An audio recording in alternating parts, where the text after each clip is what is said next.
环球大战线深入世界最前线，全球各地的观众朋友，大家好，我是叶思敏，欢迎来宾陈立伟、蔡正元、蔡委员。思敏好，大家好。前国安会副秘书长杨永明老师。思敏好，各位朋友好。前海军舰长吕师舰长。主持人好，各位观众大家好。好，观众朋友，今天要来关心到的是，难道日本的军国魂苏醒了吗？今天会来做关心的是，高市在挑衅了中国大陆之后，还踩了核武红线、自卫队的红线等等。北京则是展开了实弹的开火反制。美国是默许日本当对中的枪手吗？东亚的这个新的战火是否正式要炸裂了？今天我们会就这些议题来做关心。今天的开场3个火线话题，请来宾帮我们做解答。第一个，确实现在高市受到日本国内有50%以上的民众高度支持他，而另一方面，北京则是开始做的是实弹的开火的一个演训。那么双方军力互秀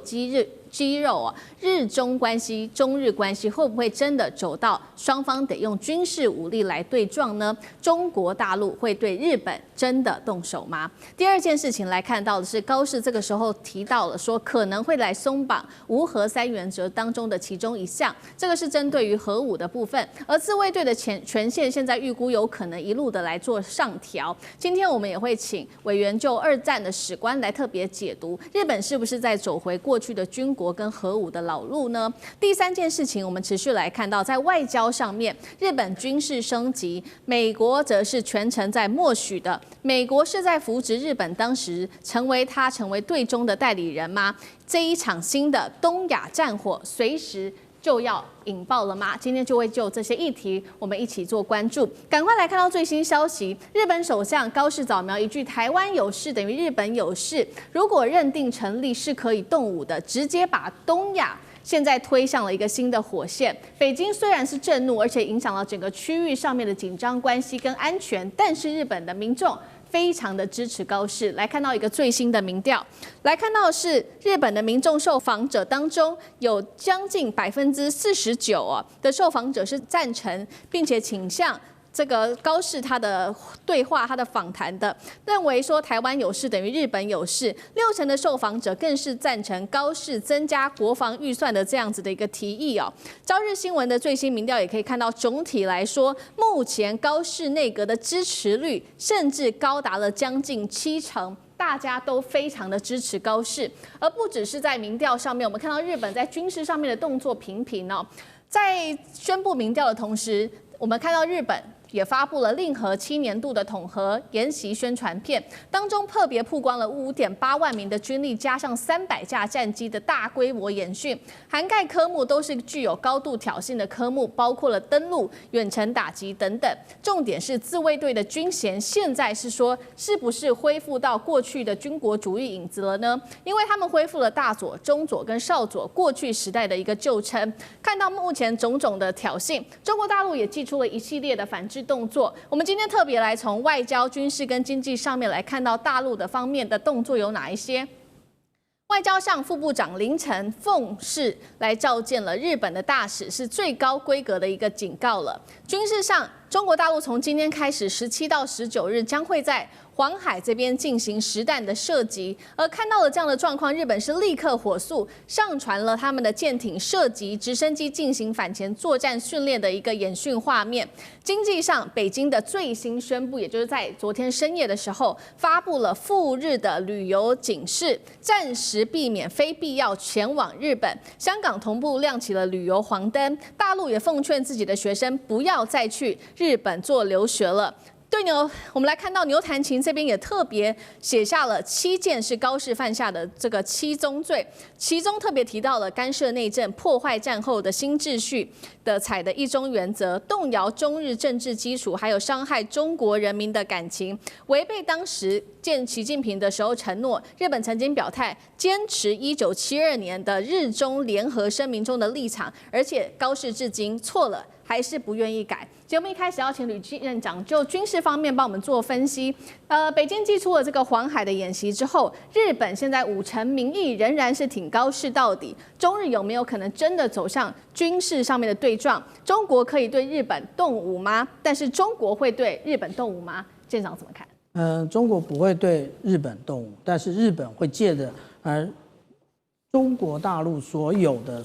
军事行动来更趋向这个军国主义啊。那这是我们看到有关于高市最新的透过这个共同社他所做出的一个民意调查，我们也可以看到，这是自去年12月以来最高的一个民意支持度啊。那这个支持度呢，那或许也就是当初为什么高市他必须要这样讲。可是我们刚刚除了看到奉侍那个召见日本大使的时候，我们今天已经看到中国大陆驻日本大使馆啊，其实讲了几句重话。其实他写的这个黑体字不是重点，重点在下面。他讲说，如果日本将自己的安全基于其他国家的领土上，他讲的就是台湾啊，也就是企图派兵干涉中国内部事务，然后将根本上改变和平发展路线，那从根本上破坏战后的国际秩序。所以这个通通都是指明的问题在日本的这一方。那当然大家有谈到有关于解放军派舰队通过大隅海峡的部分啊，那有的专家学者说这个很紧张啊。其实这不用紧张，为什么我们这么说？因为其实我们看到的，他一开始拍出来的是815电子侦察船，那接下来他才派了一个编队。这个如果我们来看的话，是103，也就是055万吨驱逐舰。那如果按照中国大陆的军事的用语，应该是103编队啊。那有很多人说这很少见啊，其实不少见，可能是之前没有掌握啊。这是我整理从去年12月5号以来，所有通过大隅海峡的各个单舰或者是编队的一个内容，所以这一点也不常见，不是一点也不会很罕见是一个很常见的一个项目啊。那至于说这一个实弹射击的部分呢，其实也是。那我们看到的这张图，大家都说，哎呀，这真的是针对于日本的一个反制的行为。可是我们如果看这张图，你就会非常的清楚的明白哦，也就是其实它的这个区域呢，我直接标注起来，都在于中国大陆的领海基线之内。也就是这根本就是中国大陆的内水，而且它进行的这一个射程呢，其实也很近。那它以前有没有在这一个点呢？也就是我们看到这一个扁担港的这个地方进行军演，还真的有。那随便挑，2021年，那因为这是我在台大做的一篇论文啊，也就是说，其实它就是在这个扁担港这个地方，它其实做的非常密集啊。它无论从7月、8月、9月不断的进行实弹射击，然后我个人依据它这个操演的范围啊，它可能都在试射各型的飞弹，从红旗17到红旗16到红旗12，不断的测试。不过我们这样讲啊，中国大陆其实它有非常多的一个工具，现在都从工具箱里面一个一个拿出来。对，那也就是它原来就是要做这个实弹射击，不过现在讲说针对你日本，也就是对你一个提供。但是我们这样讲啊，也就是中国大陆真正的武器大杀器没有拿出来啊，也就是我们看到，如果它真正试射了这个东风16的话啊，也就是说东风16其实呢，它是一个可以涵盖日本从北海道一直到那个西南诸岛的这一种短程飞弹。那这个以前大家称之为叫做冲绳快递。那现在如果我们看到中国大陆开始试射东风16的话，那就是真正的平陵那个作战一线。是好，我们现在看到中国大陆的反制也有一系列的军事的动作，做好了万全的准备。那另一方面，确实现在大家要再担心的就是说，有一个迹象，是不是日本默默的往军国主义的方向走？我们现在特别要观察到几个重点，尤其是针对于核武的方面，还要针对自卫队的方面，日本是不是要重新来定义他们未来的军事方向了呢？甚至往更危险的方向走？我们来看到最新消息，高市已经被爆料正在考虑松绑这个是无核三原则中最敏感，其中一个比较敏感的项目就是不运进核武。理由是高市说不可以让美国的核武入境，会削弱对于中国的核吓阻的效果。另一方面，大家应该也知道，这个最新的消息是有来自于这个南韩已经获得川普的批准，可以造这个核动力潜舰。那日本是不是也在试探同样在核武的底线？如果真的成真的话，等于说整个东亚都被推向了一个核的一个危险的一个边缘哦。另外一方面，我们来看到彭博也点出了是说，针对于日本的这些挑衅，其实中国大陆手上握有4个可以反杀的工具。第一个就是刚刚提到的，除了说可以限制日本的观光之外，第二个就是限制对日的出口的稀土，因为呢他们的稀土日本就占了超过70%，重稀土更是达到了90%。如果日本拿不到稀土的话，会影响到他们的电子产业，甚至是汽车产业。另外，也可以针对日本的企业做更多的查税跟监管，直接会影响到他们的厂商，包括了丰田、本田、东京威力科等等，还可以封杀日本的这些动画电影。一个是在核武方面，一个是在自卫队方面，是不是要走上了一个全新的阶段？如果我们从过去2战的历史来做分析的话，委员怎么看？中日的关系是越来越复杂。以过去日本来讲的话，就是夹着尾巴做人，小心翼翼，不要在中美之间变成任何麻烦的制造者。但是随着日本的内部情势的改变，越年轻一代对于2次大战的历史的解释跟年长一代都不一样。也正是因为这种代际的差距，你可以发现到高市早苗的支持度突然暴涨，其中最主要原因是年轻一代的支持度远高于年老一代的支持度。对高市早苗所谓的日本有事，那么就是存利为基态势，这样的支持度也飙到新高。换句话说，日本越年轻了，越走向右倾，越走向军国主义的老路。这里面对于日本年轻一代，他们对于2次大战的解读跟其他都不太一样。第一个，他认为2次大战都过这么久了，为什么以前的事要我们年轻一辈来承担这样的一个责任？第二个，他们认为日本打中国怎么会算侵略呢？满清政府不是打了整个中国大陆，最后坐上中国皇帝，那满清可以，为什么日本不可以啊？这怎么算是侵略呢？第三个认为就是说中国并没有打败日本这个最主要是为了2颗原子弹所以他们日本的吃了闷亏第三个，他们年轻一代的解读更经典，他说我是2颗原子弹的受害者德国打成这样子也没有遭到核子武器的攻击这个对日本是一种战争的不义这个说法事实上在日本普遍的一些网络上都看得到，尤其是年轻一代。那尤其是最近中国大陆的崛起93大阅兵的武器在日本里面充满了另外一种反面的幻想。他们幻想说没什么了不起甲午战争中国也是大船一艘接一艘，还不是被我们日本的小船给打败了？我们靠的是武士道精神第二个，他们的解读更经典，他说那个都是模型，那个没有实际的战力，没有经过战争的考验日本不用担心，日本担心的是什么？他们的政治领导人没有扩大军事的建设，所以以目前高市早苗这种扩大财政支出、增加国防经费，使得军工产业的股票大涨，他们认为这条路是走对了。所以这个表示高市早苗以及他的同伙，他目前可以说是自认为走上一条受民意支持的道路，所以很高的呈现。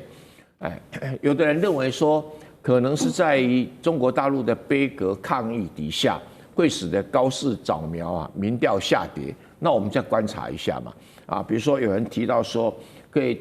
限制赴日旅游可以干嘛干嘛，但这些工作会不会使得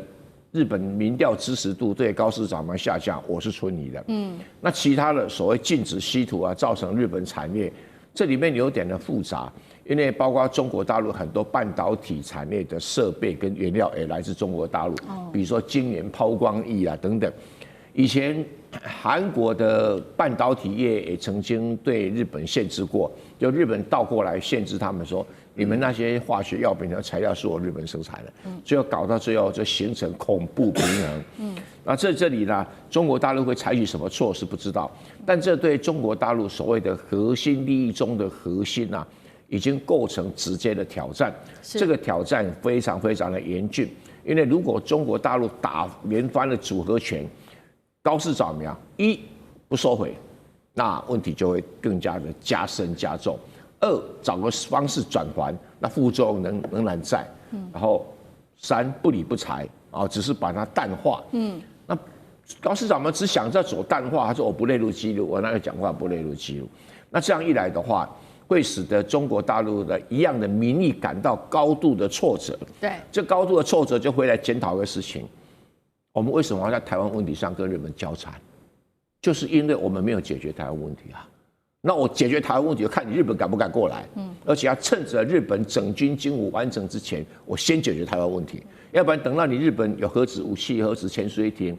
又买了一大堆武器，我再来打，我不是更自己吃力吗？所以现在日本的大批民意特别支持高市的，就是以年轻人的这一块为主。那高市有点像是带着大家的支持度，继续的往这个方向走，是不是？永明老师怎么看呢？是往军国的主义的方向走吗？那另外一方面，美国呢，它是默默的去扶植这个日本，当作是它的对中前线的代理人吗？东亚包括了南韩在内，会不会走向更危险的一个境界？老师怎么看？我的感觉，日本现在在民意上哈，尤其年轻人的民意上是比较保守，而且反中，那某种程度也有反韩，但是因为这2年就是尹锡悦的关系，日韩的关系有改变，可是反中的这种氛围啊，十分的明确。那我觉得高市早苗他这一次在10月7号的发言呢，我个人觉得是个假议题，他其实是项庄舞剑。因为他真的是要在台海发生战争的时候，自卫队派兵前往台湾海峡吗？他真的无知到这种地步吗？我觉得其实不是如此，因为长久以来对于台湾的议题哈，他们这些右派右翼的人其实做了很深刻的研究，3个层面，我觉得他们其实知道目前的情势，但是为什么讲这个话？我先讲这3个层面哈，第一个。老早从1960年美日安保的第一次修正的时候啊，在日本的国会就有讨论，到底美日安保1960年代包不包含台湾地区？那个时候就定了一个，就是一切是以事态概念为准，所以他不会回答。你不要忘记，1960年代日本跟美国都跟中华民国有邦交关系哦，但是签了美日安保是以保障东亚安全，可是呢，包不包含台湾，他不愿意回答，因为知道会激怒中国大陆。所以都用事态的概念，这个事态的概念一直到石破茂都是这么用，石破茂也这么讲。第一点，那他为什么要这么点破呢？第二点就是，其实他们也都知道，安保3法的修改跟集体自卫权，他们叫集团自卫权，跟美日安保根本是一体的，一定是美日安保走在前面。他作为美日安保，如果美国出军或者是美国要求日本来这个予以协助的时候呢，日本可以在安保3法之下引用集体自卫权协助美国的这个军事行动，所以这第2点。那他这次为什么跳过美日安保，他单干呢？第3点，他难道不知道中国大陆解放军武力发展这过去5年、10年的这种情况？日本当然知道，日本的一般民众可能不是很清楚哦，真的。但日本的官僚、日本的自卫队当然都很知道。但是为什么这么做？其实各位，他就是要引起这样的一个支持，引起这个事件，来去突破非核3原则。因为我觉得，其实这1、2年呢，美国、韩国、日本都知道现在中美军事平衡的变化，而美国面临到可能会战略收缩，日本跟韩国都要寻求最终自保，所以韩国就开始讲了核潜舰。日本，你如果要讲核潜舰，你第一个要突破就是那个非核3原则。不生产、不拥有，这个不可能，不可能去改变。那不引进，那这个东西它要去改变，所以它要有一个氛围，要有一个动作出来，让民意支持，然后呢，它就可以去改变非核3原则，可以去发展可以去做核子潜舰，也可以让美国的弹道飞弹核子潜舰，也就是拥有核弹头的核潜舰进入到日本的军港。那美国的核子保护伞就真正的延伸过来，来确保。那这也是美国在跟中国在做军力比较的时候，在核子弹头上面以及在潜水艇上面是比较占优势的。其他其实在这区域的军事平衡都已经不占优势了。所以日韩其实某种程度其实是为了自保。台湾人你不要太高兴了，你以为说这个是台海发生战争，日本会派军队来帮助台湾人打仗，怎么可能呢？用膝盖想，用拇指头想都知道不可能。那他为什么讲这个话？假议题，他其实要改变非核三原则。好，谢谢杨老师。那我们休息一下，马上回来。地缘政治、美中之争、战略价值、强权崛起、小国生存，现在与未来洞悉事件走向，掌握世界脉动，全球观点尽在环球大战线。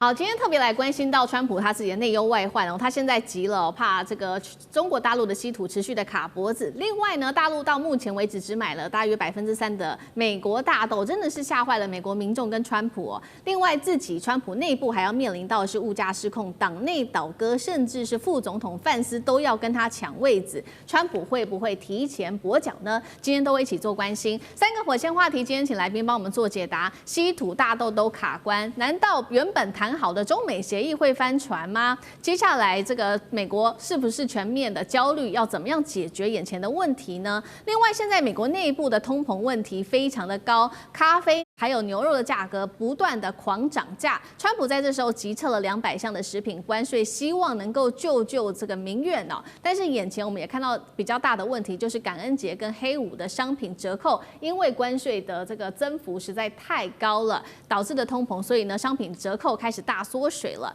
刚刚提到的共和党内部也出现了许多倒戈的声音，澳洲也倒戈，副总统范斯也逼宫说，2028年他要接班，川普会不会提前跛脚呢？今天就这些议题一起做关心。美国眼前的3个卡关的重要议题，今天我们来看到，第一个就是稀土，第2个是大豆，第3个是通膨问题。先来看稀土的问题。虽然说他对于中国大陆的这个稀土的依赖持续的升级，但是嘴巴上可不是这么说的。美国财长贝森特要求在感恩节前说，大陆你赶快敲定稀土协议如果你有什么变卦的话，我们美国是有很多报复工具可以来对付你的。再来看到大豆，中方原本承诺的是明年1月之前要采购的1200万吨的大豆，但现在实际采购幅度不到3%。最后来看到是通膨全面的炸裂包括了感恩节、黑五购物节，美国人吃不起买不起。先来看这个感恩节平均支出487美元，因为通膨的关系，成本较去年大增了至少13%，而因为呢这个关税提升的成本，所以呢折扣也就全面的减少了，折扣的商品数量也都减少了。那么咖啡1年狂涨40%，牛肉11%，香蕉更是高达了8.6%。怎么看现在目前美国跟中国大陆的谈判，难道出现了什么样的问题吗？杨老师怎么看？我觉得现在在上一次他们的釜山会议之后大陆这边其实长久以来跟川普跟美国政府交手其实很清楚，一定要对等。第一个，这个对等就是你先对我制裁，你先对我打贸易战、关税战、科技战。然后呢，甚至所谓的叫做长臂管辖，然后50%的穿透性关税，安氏半导体案。那我回应，我反制。现在我们说先暂时休兵休战，因此呢，各自先放缓一些作为。那我先看你有没有先放缓呢？一定是你要先改变，我才会回应。所以对等，然后回应。这是一个很重要的原则，美国自己贝森特他自己掌握不住，同时我根本觉得他也基本上在不断的放话，在所谓的引中国大陆到退缩之后呢，然后呢他自己维持不变。那商务部这个不是贝森特管的领域商务部的这一些制裁措施有没有改变？荷兰政府有没有在安氏半导体上面退缩？荷兰有没有改变他在这个人事上的这些作为？都看到没有你变化呀。所以第一个要对等，你对等之后我回应，然后如果你不对等，那我就继续维持这个反制，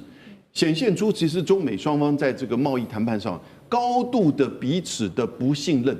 尤其是北京这边一定要抱怀一个对美国是不信任，而且一定要质疑，因为从一开始他的目的其实就是不断的要打压中国，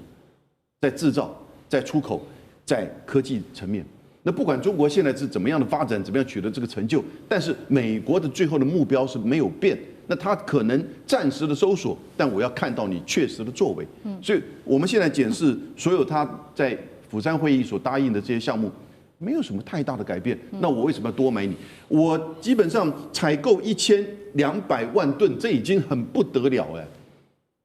那已经算是多。当然你说如果只有3%，那可是事实上。如果以每个月的这个采购而言的话，差不多就是1200吨到1500吨，因为中国大陆跟美国购买一年大概是1.3亿吨。所以这样的情况之下，其实已经到了有所作为。这个时候，美国应该自己本身不管是在关税上，还是在经济以及科技的制裁上，要拿出具体的作为，我觉得大陆这边才回应。那这个时候呢，其实大陆也要财政部我看到他们的商务部也有公开的这么讲，也就是说。这个是一个相互的，你要有具体作为之后，我们也会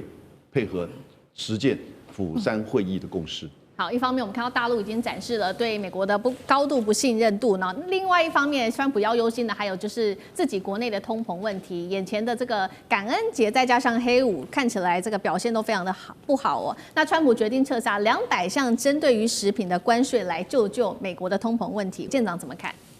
我们看到那个有关于感恩节的部分，我们上个礼拜的节目正好讨论到有关于 Walmart 他提出的这个感恩节菜篮的内容啊。那其实我们可以看到这个商人的嘴啊，骗人的鬼他拿出那照片，感觉好像今年比较丰盛，其实没有，他少了14项以上的商品啊。对，那内容变少了，然后但是呢，它的价格其实相对来讲是涨的。那我们如果最近看最近的一份那个民调也就是华盛顿邮报他的一个说法，如果我们看，如果对于美国成年人的看法他会认为杂货涨的占71%，对不起，这生活每天所需碰到的就是这样。然后公共服务，例如说水电瓦斯这样涨了59%，那对于医疗的话涨了43%。所以我们看这个，我们刚刚只看成人如果看这一个，无论是共和党或者是民主党，甚至独立党派的，其实通通都是这样的一个趋向那现在为什么一直涨呢？其实这是一种预期心理也就是如果我们来看那个密西根大学他做的一个统计的话，我们就会看到，其实在这个时间点，也就是川普他要当选的时候，我们就已经看到大家的预期心理已经开始了。那真正达到最高的时候呢，是在这个对等关税开起征的1个月之后，也就是5月，因为大家发现。川普好像不是说这次是玩真的虽然后来因为跟中国大陆的各种折冲之下，做了非常多的改变，那但是呢，其实这个大家的预期心理还在现在最新的预期心理也就是未来1年的话，是它的那个通膨是4.7%那如果以这个通膨来讲的话，其实真正影响最大的是每天大家的日常所需。我们看美国的电影，或者是直接到美国去观光，你就会看到美国到处都在卖咖啡那问题是咖啡最大的产地在哪里？咖啡最大的产地是在巴西美国现在对巴西苛征50%的关税，那对不起，那个羊毛长在羊身上，你就是这样拔。那也就是我们这样讲的。这个都是对等关税后续的问题，所以我们刚刚看到主持人讲说，这个咖啡1年涨了40%，我们就再一次确认了，这个对等关税其实最后都是由美国自己的消费者来承担。那而且呢，我们刚刚讲到说，为什么川普他要那个多达237项的一个进口农产品都开始免税，为什么？因为他实在是撑不下去了，再这样下去，刚刚已经讲到说，有关于明年的可能会发生的，无论是范斯对对他的一个逼宫啊等等，那他现在要最好把他自己的位置坐稳。坐稳的方法是什么？也就是平抑物价。那可是这个平抑物价，我们刚刚有讲到有关于这个预期心理的部分，他怎么样免除预期心理才是最大的问题，所以他就把矛头对准了中国大陆，也就是你赶快，那个最好那个100艘船、200艘船的来买大豆，大家看到了哦，中国大陆开始采买，那预期心理就降低了。然后我今天早上看 Bloomberg 他的一个直播，他直接把这个现在美国物价的波动，直接归纳是中美的这一个有关于对等关税的争端。所以为什么川普急于解决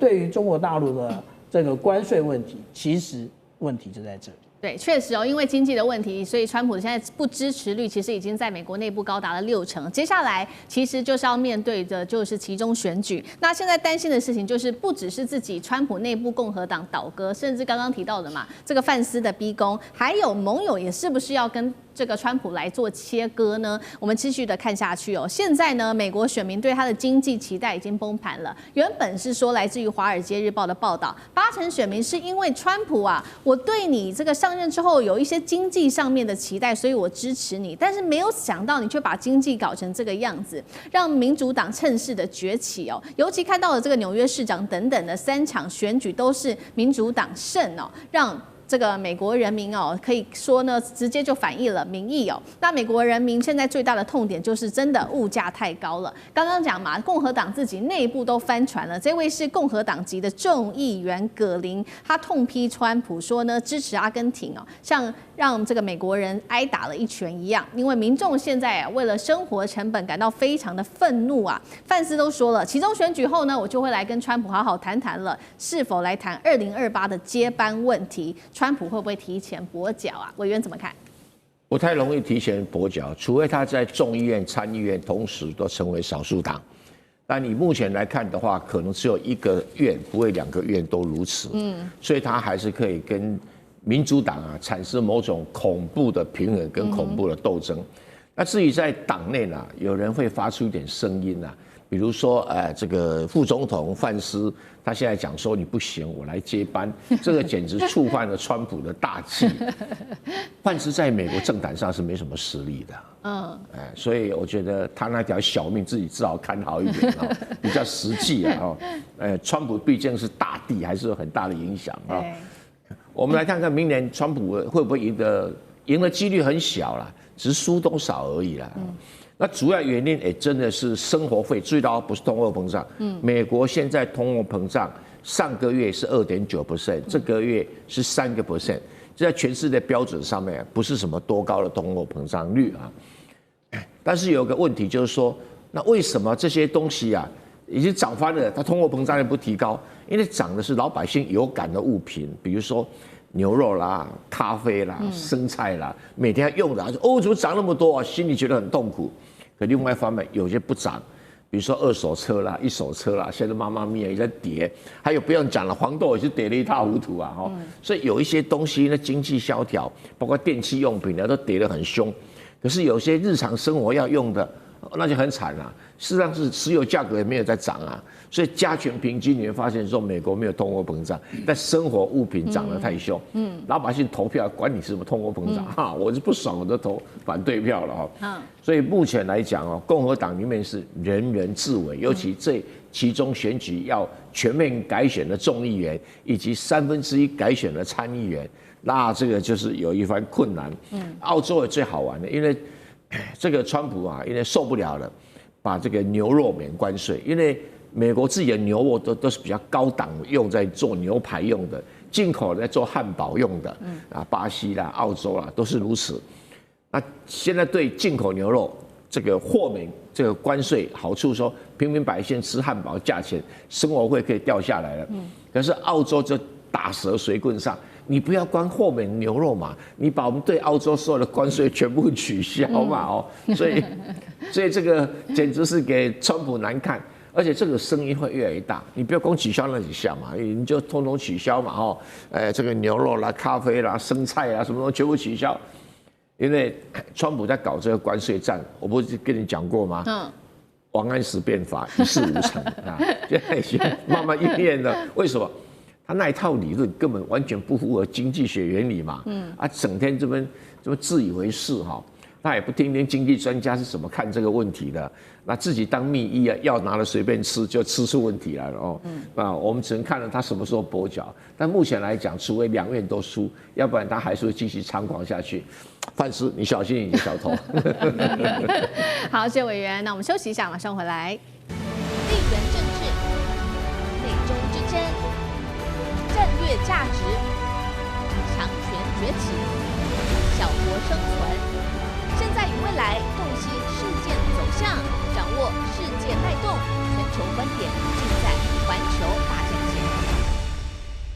好，接下来我们要来看到在加勒比海这个的火药味冲天哦，是不是川普接下来要对委内瑞拉来正式开战呢？我们等一下也会来一起关心，包括了南方之矛哦，已经瞄准了马杜洛，那么美军的航母也正式的压境了。另外一方面，委内瑞拉则是急着找中俄来救援，等一下我们都会一起的来做关心。好，赶快来看到是美国跟委内瑞拉现在是不是真的已经到了一个开战的边缘呢？我们要来看到最新消息，川普他这样说，他说呢已经听取了对于美国内部的情势，并且对他们采取军事行动的这种选项的一个简报。他还跟记者说，我大概做好了决定。这句话是什么意思呢？是说要正式的对委内瑞拉来开战了吗？我们赶快来看到最新消息，同样来自于白宫内部的幕僚已经做了一个评估哦，他们针对了这个美国的总统马杜洛下台后已经有所安排了，一共是给他2个选项。第一个，他说呢会给马杜洛一个安全通道，之后呢如果拿下了委内瑞拉之后，会把马杜洛给流放到几个国家做选项，土耳其、俄罗斯、亚塞拜然或者是古巴等等的国家。第2个选项干脆呢就是以毒品罪把这个马杜洛干脆就直接给他逮捕起来。美国智库也说呢，川普他们认为他的动武几率高达超过50%。CNN 甚至说，现在呢，川普已经在考虑在地面战方面也会来做盘算了。这个开战的几率到底有多高？委员怎么看？我认为开战好像是板上钉钉了。4个原因：第一个，毒品只是表面上的理由；第2个，移民啊是新仇旧恨。因为刚开始他不接受委内瑞拉移民回来，第3个石油，因为委内瑞拉有全世界蕴藏量最大石油，而且它有个很大的买家叫中国，那这个就是更是仇上加仇。第4个叫做向左转，什么叫向左转？马杜罗存在的话，向左转，哥伦比亚向左转，巴西向左转，都在拉丁美洲所谓向左转，就是挑战美国的帝国主义权威。所以他要把这个向左转的气氛给打下去。这是川普4个原因中里面全部绑在一起。那他现在这么大阵仗，如果他不开打，鼻子摸一摸撤回去，你说他的政治后果是什么？对。所以啊，他宁可打小仗或打大仗，这样也做一个区隔而已。那开战可能是势在必行了。那开战的一个战略跟战术的目标是什么？战略就是瓦解马杜罗政权，然后战术上当然要先扶持其他党派来成为委内瑞拉的新政权。那这个没有动武大概都达不到。对，这个还没办法了。这个就像中国大陆对台湾的政权一样，吃这个痛，吃那个痛。所以他可能会采取极端的手段。所以才需要一开始是要部署这么庞大的军力，否则他那边干嘛？摆摊呐？当然不是嘛。好，一方面这个开战，我们看到是不是正式的进入倒数计时？有这个马杜洛在政治上面，有这个川普在政治上面的这个军事上面的霸权考量，另一方面还有石油等等的利益。所以呢，赶快来看到美国的最新在军事上面的动作。我们等一下会请小舰长来带我们看哦，包括了说这个赫格塞斯最新说，他们已经要准备启动的是南方之矛的行动，集结大批的军力哦。这个行动被视为是本世纪最大规模的南方战区的军力汇集行动了。好，包括出现了哪一些的武器呢？美军最先进的航母福特号，还有各类型的战舰10多艘，核动力攻击潜舰，1.5万名的士兵跟10架F-35。这个行动，他说就要马上准备展开了。马杜罗当然也不是省油的灯，他找上了俄罗斯，找上了中国大陆来做帮忙。赶快来看到的是俄罗斯方面确定已经运送给委内瑞拉的，包括了他的防空飞弹2款铠甲 S1跟他的山毛榉等等哦，强化委内瑞拉它的防空的一个战力。另一方面，大陆则是支持，不管是在反舰导弹，或者是能够侦测美军隐形战机的雷达，以及这种不同系列的陆军的一个战车等等，美军对他来说就可以有一定程度的威胁了。所以来看到的是这个美军这一次出动的航母，再加上刚刚提到的核潜舰，会不会是小题大做呢？委内瑞拉这一次有了中俄的支持，战力是否不可小觑？小舰长怎么看？其实美军什么时候开始动员的？美军从7月开始动员的，那也就是我们讨论这个题目从7月开始。可是我们回头想一想啊，美国对付委内瑞拉从7月到现在已经过了4个月了，他还在不断的增援。他为什么不断增援呢？其实他在项庄舞剑啊。可是那个配攻不是中国，也不是俄罗斯，他其实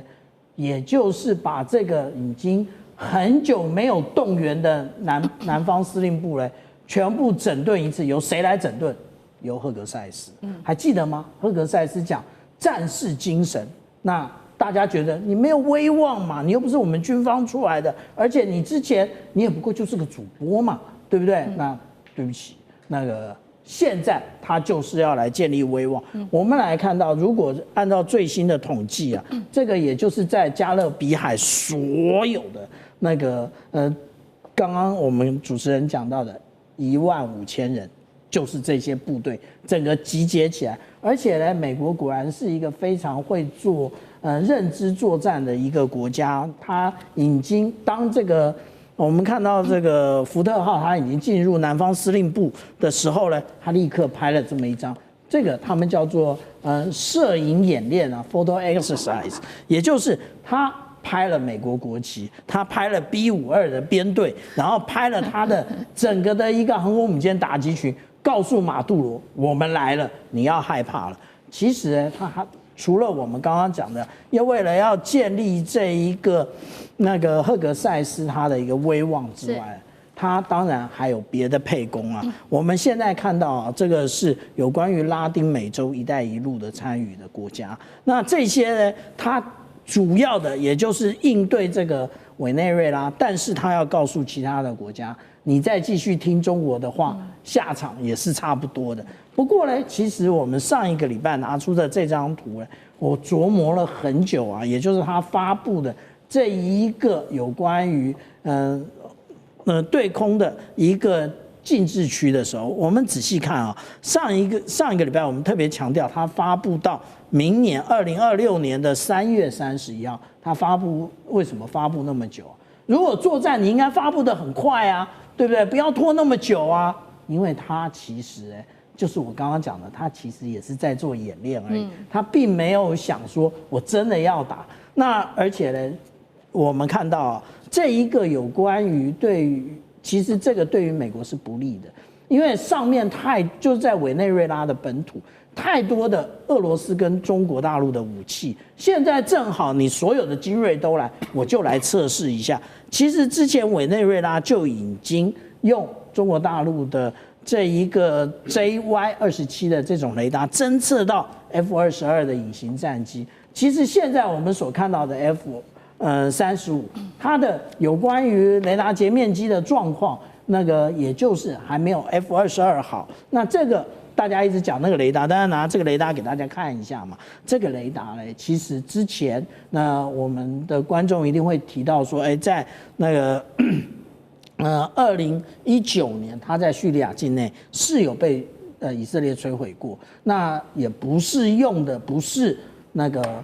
反辐射飞弹，因为它使用的是 VHF 频段。VHF 频段，你要用反辐射飞弹，你要创造跟它一样的一个波长，对不起，太长了，比你的飞弹的弹径还要长，所以不可能。但是我们实际上看到的，其实美国正在摧毁联合国。为什么？因为他如果去打了委内瑞拉，无论他说的多有理由，其实他都违反了联合国宪章第51条，也就是禁止使用武力的部分。那他使用了武力，然后那他未来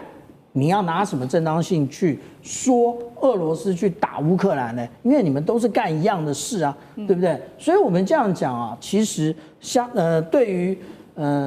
川普来讲，他如果真的动手了，那他真是做下他任内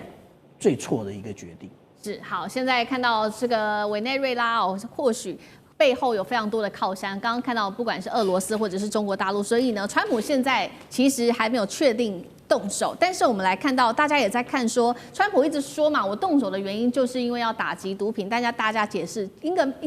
确实不是这样子。原因是说，如果你要打击毒品的话，你应该找其他国家吧，你应该要找这个墨西哥跟哥伦比亚等等的毒品来源国吧，怎么会找到委内瑞拉去呢？所以现在被解读就是为了要委内瑞拉的石油跟天然气，尤其它的最大买家是中国大陆，每天进口35万桶，占美国出口量将近40%哦。那委内瑞拉还有全球第1的石油储量，杨老师怎么看？我们现在看起来，大概美国挑马杜罗、挑委内瑞拉，大概不是真的为了毒品，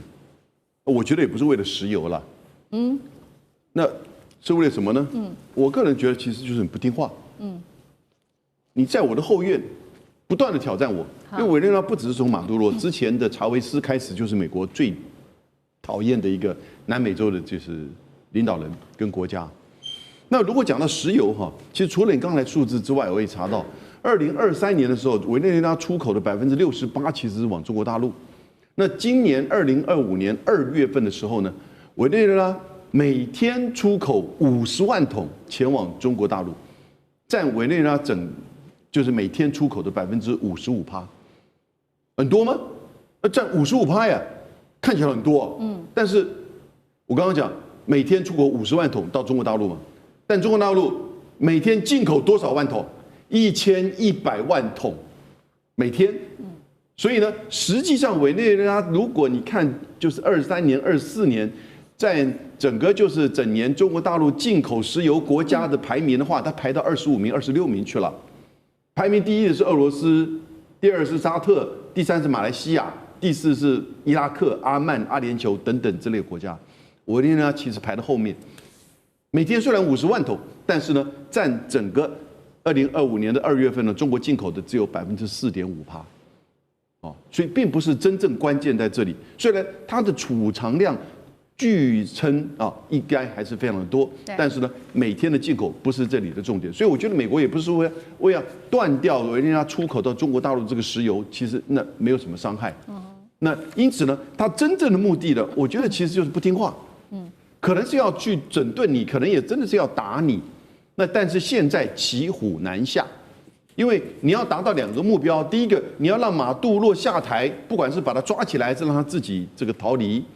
第二个，你不能让美军受创太深。那如果任何这2个目标都无法达成，那不就是美军的威望受损吗？不，川普 OK 啦，川普无所谓，但是美国的这个整个战略跟军事，你在你自己家后门，你摆的那么久的这个姿态，连航空母舰福特号都来了，结果呢？狐假虎威、虎头蛇尾的情况之下，结果呢没有什么用处。这个其实我觉得赫德塞斯跟川普他都会找理由下台，但是对美军的威望在别的地方呢，其实会产生很深刻的影响。因此呢，美国现在如何下台，已经变成一个骑虎难下之势了。好，谢谢杨老师。那我们休息一下，马上回来。地缘政治、美中之争、战略价值。强权崛起，小国生存。现在与未来洞悉事件走向，掌握世界脉动，全球观点尽在环球大战线。接下来我们要来关心是美国的晶片封锁大翻车，今天会来关心到辉达包括了这个华为的最新的算力，它已经突破了辉达。那么另外是大陆它的力算 GPU 也反超了辉达的一款 GPU 哦。经济学人现在做了一个预言，他说中国大陆在2026年会震惊世界。这句话是什么意思？等一下我们都会一起的来做解读。我们来赶快看到是这个最新华为它发布的最新消息，是超级调度技术。11月21号这一天，他说呢，可以把这个算力的利用率啊，从30%-40%的这个百分比拉高到70%哦，等于说是已经像是这个辉达它的 Run AI 的一个核心能力了。那么美媒曾经讲过说，这个 Run AI 它有多厉害呢？因为它能够将原本低于25%的 GPU 的集群效率一口气提升到80%以上，等于说华为这一次是靠它的核心技术的一个突破，以软体来补硬体，跨平台的统一调度来达成刚刚讲的这个利用率提升到70%啊。那么也把这个辉达、升腾跟其他 GPU 给统一资源，做了一个比较共同的一个管理，等于是三方算力的调度管理哦。那么也做了一个 GPU 的作战指挥部。节目一开始，请教杨老师怎么看这个算力调度革命来自于华为的技术？等于可以跟辉达分庭抗礼了吗？其实我们过去看，就是美国对中国大陆的科技管制、科技打压，从半导体的就先进制程、前沿制程的技术，然后呢，晶片的出口，到后来 AI 晶片的整个管制，尤其是 NVIDIA 在许多的这种就是不断的提供所谓的中国特供的这个 GPU， 那最后呢 H20 那还是铩羽而归，因为中国大陆这边也不喜欢用啊，至少政府不喜欢用。那美国这边呢，其实也对于新的所谓的 Blackwell 的这个芯片呢予以管制。那同时这个过程你就看到，大陆这边其实政策举国体制的这个扶植，让许多的企业，不只是华为。你说寒武纪等等之类，其实寒武纪早期的时候刚开始出来的时候，它95%的这个业务是来自于华为，但华为要收回来自己做的时候呢，然后你就看到它有一段时间突然没有客源，可是呢，突然在就是 NVIDIA 的这个AI 晶片上面的这个管制的时候呢，大陆就选择让这些产业发展。华为一方面是在硬体，另外一方面是在软体。硬体你就看到它不断的这个叠加，在最有名的就是当那个时候雷蒙多到中国大陆访问的时候，Mate 60就出来，也就是用7奈米的技术做到5奈米的效果。当时呢，那现在更提升，这是第一个硬体。那第二个呢，就是软体，用软体的方式，我一块的这个硬体，我就可以用软体去提升它的算力，我达到更高的这个效能。因此呢，从硬体、软体这个双管齐下的这个方式达到不只是效能的提升也及算力的这个提升。因此你就看到这个虽然它目前还是在做这个关键性的突破，我们看到最近不管是在深圳的那个展览会当中像是新凯来的一些设备，可是呢这些还有一段时间，可是它现在应对它自己本身的市场，从硬体加上软体，所以我们看到这个所谓的算力调度革命呢，这就是从软体方面去改善、去提升这个算力，然后同时跟硬体的配合，来达成它产品的效能。好，一方面是在 AI 算力上面的大幅提升，另外一方面的这个我们要来特别关心的是另外一间科技公司，它叫国产的这个 GPU， 它现在这个力算科技有了一个全新的宣布，他说它旗下的 GPU 呢7G100的这一款性能已经逼近了，甚至是超越局部的 NVIDIA 的 RTX 4060，接近5060等级了。委员怎么看这一款的性能厉害在哪里？代表说现在看起来大陆已经有能力来国产替代辉达的这个5060等级的 GPU 吗 ？GPU 有3个档次第一个档次就是我们桌上型游戏机在用的，那这一个档次的 GPU 啦 ，NVIDIA 大概占了90%，占了90%，剩下是 AMD。那第二个档次是工作 workstation 工作站用的，那辉达也占了将近80-90% 的一个档次。那最后是 AI 呢就是辉达独占，但是现在中国大陆不买它的 AI 的 GPU 了中国大陆用自己的这个华为的 NPU 来取代 GPU， 这当然是另外一个事情。那这一家力算科技所做出来的 GPU 啊，它事实上是桌上型游戏机用的，因为桌上型游戏机哈，除了辉达独占力很强之外呢，还有 AMD， 还有 Intel， 也都一定的，那是小小的比例。那些力算科技啊，它新设计出来这个可以取代游戏机的哈，那可以有这么高的速度，那也是不太容易。所以未来会在游戏机上面的 GPU 来取代它，但也可能会升级到了工作站，但这个跟 AI 没有关系，跟 AI 没有关系。所以恭喜它，那已经有了国产替代，那能够替代到什么地方啊？我们给它祝福。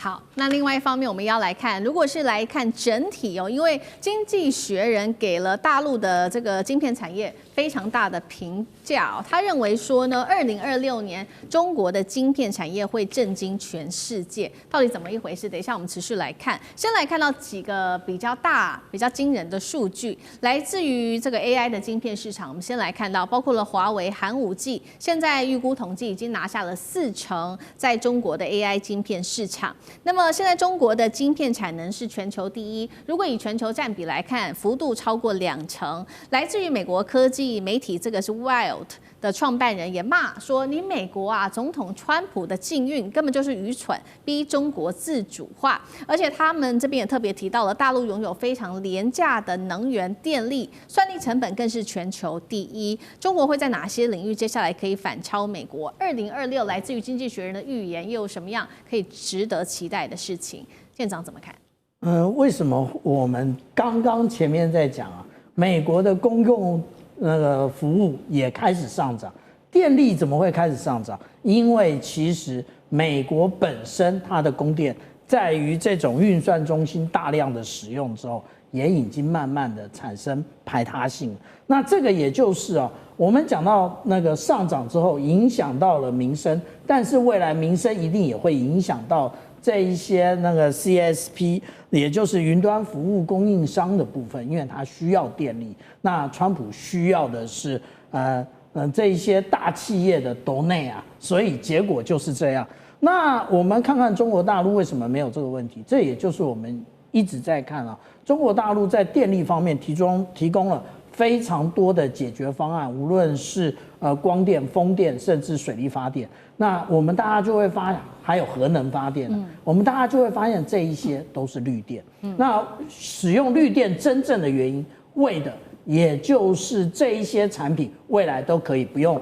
或者是降低它的碳足迹的费用啊。那为什么现在那个经济学人会有这样的一个评估呢？其实这不怪别人，就怪于美国对中国大陆小院高墙进行科技战、进行贸易战，就是这个结果。还记得我不断的在这个节目里头拿出 Sony 跟 NEC 的这个主管，他在2022年的时候就提